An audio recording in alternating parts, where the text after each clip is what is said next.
Normal ഇപ്പോൾ ഒരു വീട്ടിൽ ഇൻവെർട്ടറും കാര്യങ്ങളൊക്കെ ഉണ്ട് നമ്മുടെ ഒരു ഓൾഡ് വീട്ടിൽ, അവിടെ അപ്പോഴും കറണ്ട് ബില്ല് ഒന്നും കുറയുന്നില്ല. നമ്മൾ എന്ത് ചെയ്യണം, അവിടെ സോളാർ വെച്ചിട്ട് കറണ്ട് ബില്ല് കൊടുക്കാൻ പ്ലാൻ ചെയ്യും. അപ്പോൾ നോർമലി ആ ഇൻവെർട്ടർ കീപ്പ് ചെയ്തുകൊണ്ട് തന്നെ ഒരു ഓൺ ഗ്രിഡ് വെക്കുന്നതാണോ അതല്ല എല്ലാം കൂടെ നമുക്കൊരു ഹൈബ്രിഡ് സിസ്റ്റം ആക്കുന്നതാണോ ബെറ്റർ? നിങ്ങൾക്ക് എന്താ നിങ്ങളുടെ ഒപ്പീനിയൻ? എക്സിസ്റ്റിംഗ് ഇൻവെർട്ടറൊക്കെ ഉള്ള വീടാണെങ്കിൽ ഒരു 3 കിലോവാട്ടേ വെക്കുന്നുള്ളൂ, സോളാർ പവർ പ്ലാന്റ് 3 കിലോവാട്ടേ വെക്കുന്നുള്ളെങ്കിൽ ഓൺ ഗ്രിഡിലേക്ക് പോവാണ് ഏറ്റവും ബെറ്റർ. കാരണം അതിൻ്റെ എക്കണോമിക്കൽ സൈഡ് എന്ന് പറഞ്ഞു കഴിഞ്ഞാൽ ഭയങ്കര ഹൈ ആയിരിക്കും.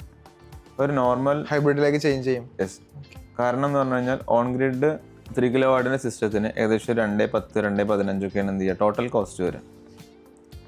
അത് ഹൈബ്രിഡിലേക്ക് പോകുമ്പോൾ ഏകദേശം 1.5 ലക്ഷം രൂപയുടെ അഡീഷണൽ കോസ്റ്റ് എന്ത് ചെയ്യും കസ്റ്റമർക്ക് വരാനുള്ള ചാൻസ് ഉണ്ട്. എവിടെയാണ് വരുന്നത്? അത് ലിഥിയം അയൺ ഫോസ്ഫേറ്റ് ബാറ്ററി വരും, പിന്നെ ഇൻവെർട്ടർ മാറുന്നുണ്ട്, കേബിളിങ് വരുന്നുണ്ട്. അതിൽ വീട്ടിൻ്റെ ഉള്ളിലത്തെ കേബിളിങ്ങിൽ DB മാറ്റങ്ങൾ വരും. അങ്ങനെയുള്ള ഒരുപാട് മാറ്റങ്ങൾ ഇതൊക്കെ എന്ത് ചെയ്യാന്ന് വെച്ചാൽ എക്സിസ്റ്റിംഗ് ആയിട്ടുള്ള ഇതിൽ ചെയ്യണം. പിന്നെ എക്സിസ്റ്റിംഗ് ആയിട്ടുള്ള വീടുകളിൽ എന്ന് പറഞ്ഞു കഴിഞ്ഞാൽ ചിലപ്പം കോമൺ ന്യൂട്രാവും കൊടുത്തിട്ടുണ്ടാവുക, ന്യൂട്രൽ സെപ്പറേറ്റ് ചെയ്യാൻ ബുദ്ധിമുട്ടായിരിക്കും.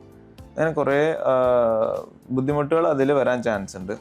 പിന്നെ ഹയർ കപ്പാസിറ്റി ഉള്ള ഇൻവെർട്ടർ ഇതൊക്കെ പോകുമ്പോൾ ഇപ്പോൾ 5 കിലോവാട്ടിന് മുകൾക്കൊക്കെ പോകുമ്പോൾ എന്ന് പറഞ്ഞു കഴിഞ്ഞാൽ അവർ എക്കണോമിക്കലി ബെറ്റർ ആയിരിക്കും ആളുകൾ. അപ്പോൾ ഓൺ ഗ്രിഡ് വെക്കുന്നതാണ് ഫിനാൻഷ്യലിയും പിന്നെ മൊത്തത്തിലുള്ള വർക്കിനും ചെറിയ ഇതിനൊക്കെ നല്ലത്.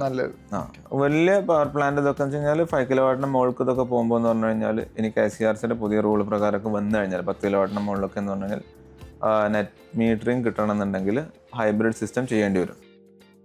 അപ്പോൾ അങ്ങനെയുള്ള റൂൾസ് ഒക്കെ വരുന്നുണ്ട്. അതിന് കംപ്ലീറ്റ് ക്ലാരിഫിക്കേഷൻ വന്നിട്ടില്ല. സാധാരണ ഡൊമസ്റ്റിക് യൂസിനൊക്കെ ആണെന്നുണ്ടെങ്കിൽ നമ്മൾ നോർമൽ ഓൺ ഗ്രിഡ് തന്നെ ആക്കിയാൽ മതി. നോർമൽ യൂസേജുള്ള വീടുകളാണെങ്കിൽ നോർമൽ ഇൻവെർട്ടർ ഇതൊക്കെ തന്നെയാണ് ബെറ്റർ. കാരണം അതിന് കോസ്റ്റ് ഹൈ ആണ്, അതാണ് ഒരു കാരണം.